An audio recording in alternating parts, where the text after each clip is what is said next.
Namaste, Jai Bharat. There's another story that's coming from sources about Iran, that Iran is crumbling from within, collapsing and crumbling from within.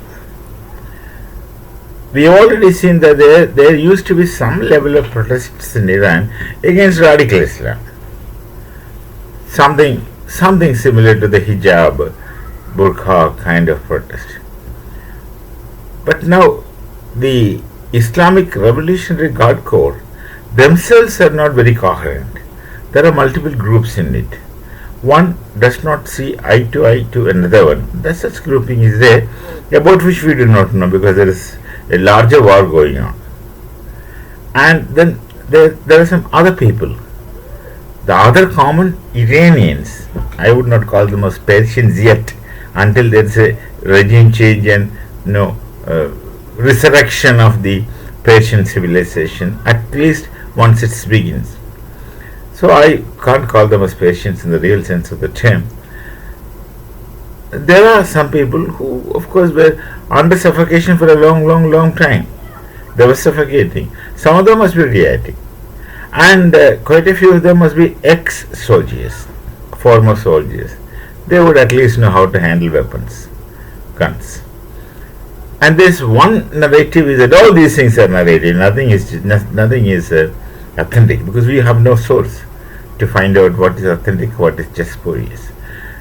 One narrative is that the IRGC soldiers are getting killed on the street. Wherever they go, there's attack on them. No news outside.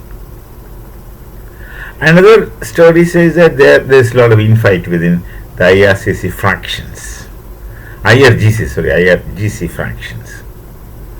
There's another narrative is that some people want to go back or get back their original identity. So there's some kind of moment in this effect also. All told, Iran is in confusion, shambles, and apart from all these things, there's no one to lead Iran. Can you point out someone who's accountable in Iran to whom one can talk? That's the biggest problem when the terrorist Pakistan is holding peace talks for terrorist Iran. So whom will you talk to? Who would legitimately represent Iran, whose words will carry and whose words will be standing for the opinion of Iran? There's no one visible. Presently, their team is, I think the speaker is involved in that team. Who else is there? Why the 70 people's delegation itself is dubious. They'll have to go to, they will stay in this Islamabad place and do all this fighting themselves, or at least will get into their kind of other kinds of involvement which they were unable to do in Iran at that time.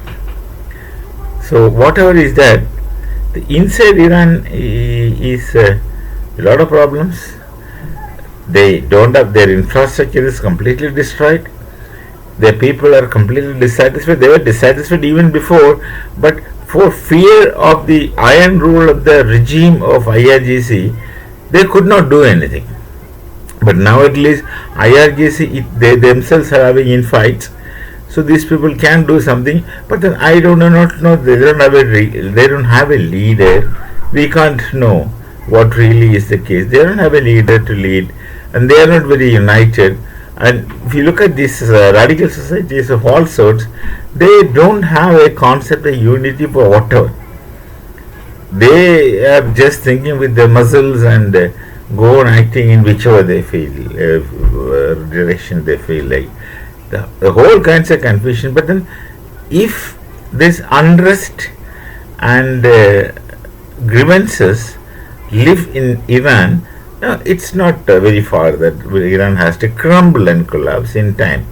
With this iron rule missing, and there's no substitution for the supreme commander regime, this thing is not quite possible any longer. That's what it appears to be. We shall meet. Namaste. Jai Bharat, Jai Sri Ram.